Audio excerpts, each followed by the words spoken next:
আমার জন্যে যদি কোনো বুলেট এর উপরে আমার নাম লেখা থাকে, পৃথিবীর সমস্ত মানুষ আমাকে পাহারা দিয়ে সেই বুলেট থেকে আমাকে রক্ষা করতে পারবে না।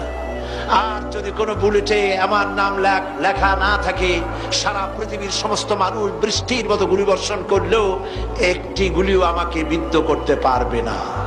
এটার নাম হলো ঈমান। যদি কোনো বান্দার সাথে জুলুম করো, কোনো বান্দার সাথে অন্যায় করো, আজ-জুলমু যুলমাতুন ইয়াউমাল কিয়ামাহ, জুলুম কিয়ামতের দিন ভীষণ অন্ধকার হইয়া দেখা দিবে। আল্লাহর হাবিব সাল্লাল্লাহু আলাইহি ওয়াসাল্লাম জানাইয়া দেন।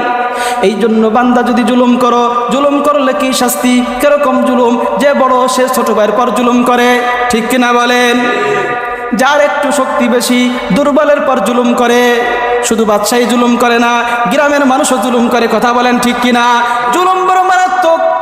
যে বান্দা জুলুম করলো তার দুইটা শাস্তি, একটা দুনিয়ার থেকেই হয়ে যাবে, দ্বিতীয়টা আল্লাহর কাছে পাওনা থাকবে। দুনিয়ায় আল্লাহ তাআলা ওই জুলুমকারীকে এমন বেইজ্জতি কইরা ওকে দেশ ছাড়া করবে, যেমনি ভাবে নমরুদকে বেইজ্জতি কইরা আমার আল্লাহ দেশ ছাড়া কইরাটা নিশানা দেখাই দিয়েছেন, কথা বলেন ঠিক কিনা? এই জন্য খবরদার, তোমার শক্তি আছে, তোমার সামর্থ্য আছে, দুর্বলের পর কোনোদিন জুলুম করবে না। ইবাদত তো করবে, বাইরের সাইডে তোমার ঠিক থাকতে হবে, ভিতরের সাইডে তোমার ঠিক থাকতে হবে। আল্লাহ পাক আমাদেরকে বোঝার এবং আমল করা তৌফিক